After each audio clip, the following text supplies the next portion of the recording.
बोले शंकर भगवान की जय। बड़ा सुंदर सुंदर व्यास जी के और हमारे हारमोनियम मास्टर के मुखातिब से आप लोग भजन सुनिए।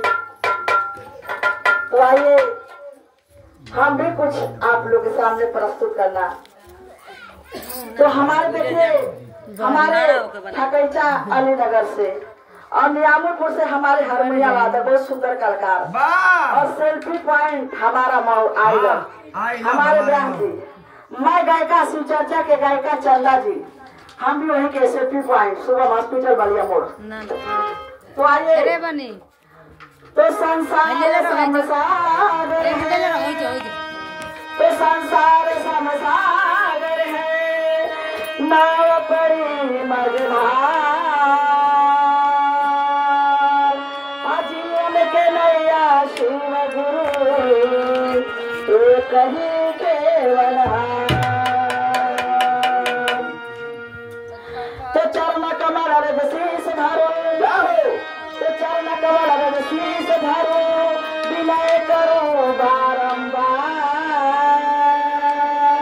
अबाह पकड़ मोहे उबार लीजिए हे शिव गुरु सरकार।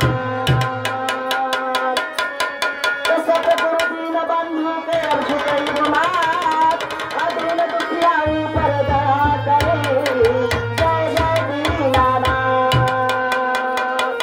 तो कहना है कि गुरु वशिष्ठ लगे जाएंगे तो गुरु वशिष्ठ लगे जाएंगे अब राम हुए रघुनाथ अमुनि संधु करे सिपाही के कृष्ण हुए रघुनाथ। बोले शंकर भगवान की जय। आज पहुंचला कि माई से ममता से बढ़ कुछ न बा, माई से बढ़कर नहीं जग में दूजा आ मुक्ति मिली जे करी माई बाबू के पूजा। तो आए एगो माई पर बहुत सुंदर भजन बा। कैसे मास्टर विद्या माई से बाहर लगा से वाह वाह वाह अरे वाह कैसे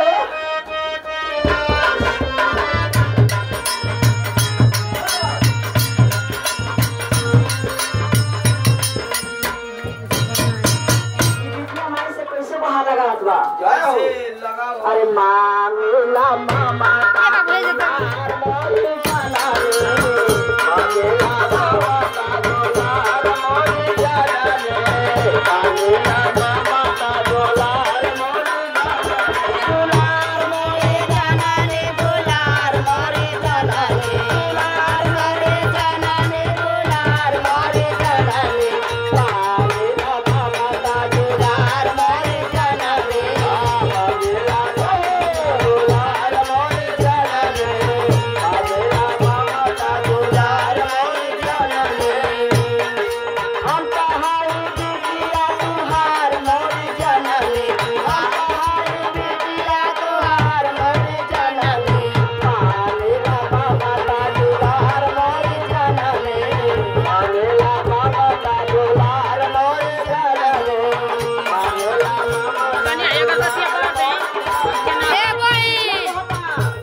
चाहिए माई।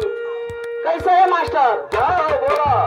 अरे सरगा भक्त तारा से बेकार मोरे जाना ले, सरगा भक्त तारा से बेकार मोरे जाना ले, मांगेला मामा का दुलार मोरे जाना ले, मांगेला मामा का दुलार मोरे जाना ले, मांगेला मामा का दुलार मोरे जाना ले।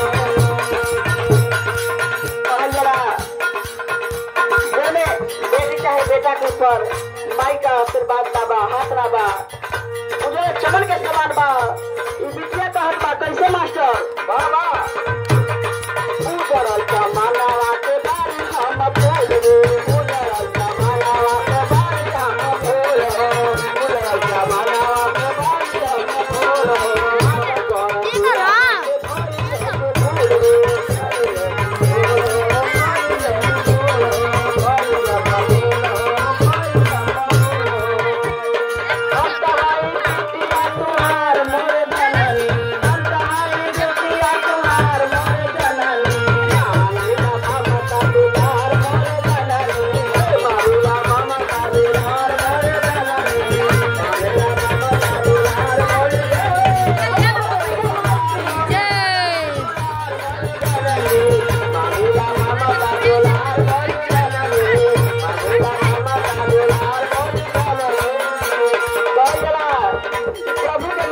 पत्ता नहीं होला। आज प्रभु का मर्जी बा तो मैं चंदा गायिका आप लोग के सामने पूरे पार्टी के सामने उपस्थित हूँ। तो अपना परिचय देते हुए बहुत सुंदर हमारे सुनील भैया के कर द्वारा से एक दुलार प्यार मिला है। हे अंतर्यामी मैया भवानी आप तो कड़कड़ में व्यापक बड़ी, सबके दिल का हाल जान बड़ी। हमारे भैया कितना बढ़िया प्यार बा, दुलार बा। हम तो ये कब हे माता रानी इनकी सर पर हाथ रख देती कि हमारे भैया की कमाई में चार चांद लगे, चार चांद लगे, रोजी रोजगार में उन्नत तरक्की मिले। हे माता रानी हमारे ये जीवा भैया खातिर और लड़का आप परिचय दे दे कर रही है।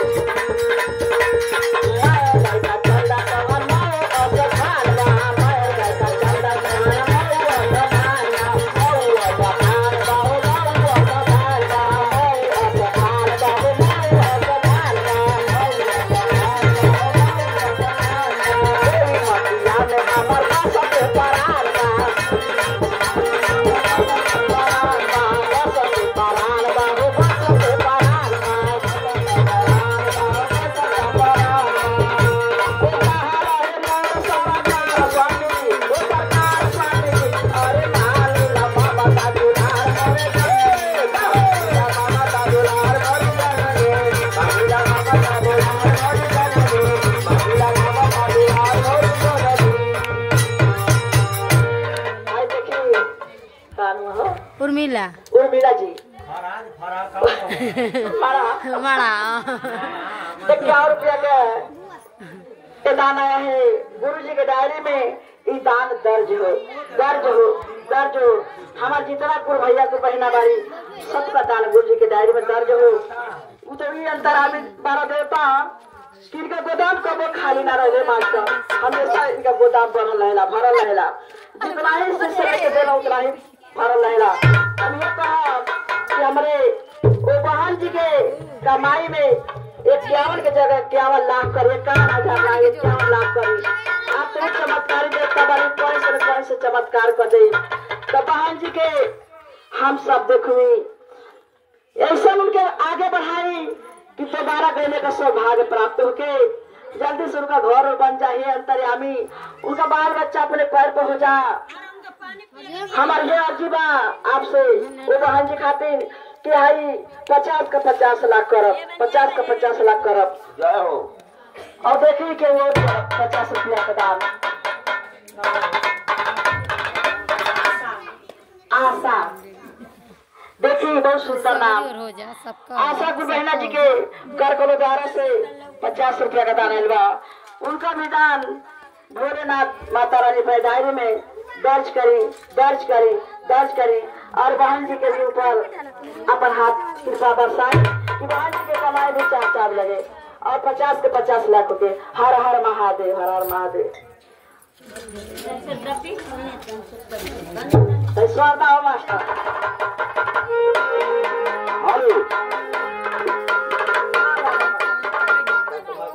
देखिएगा होली का मौसम होली के बाजार धोखा गाओ जरा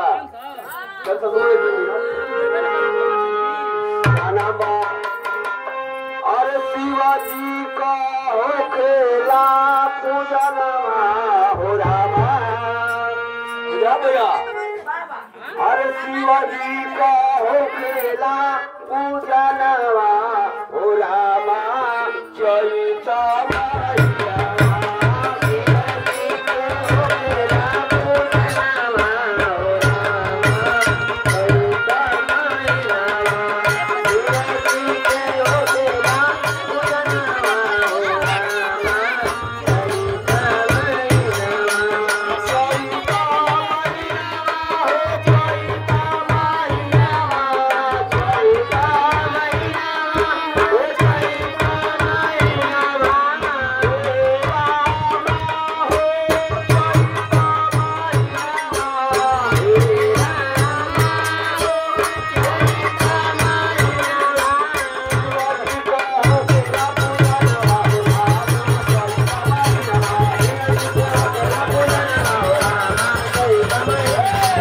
Thank you.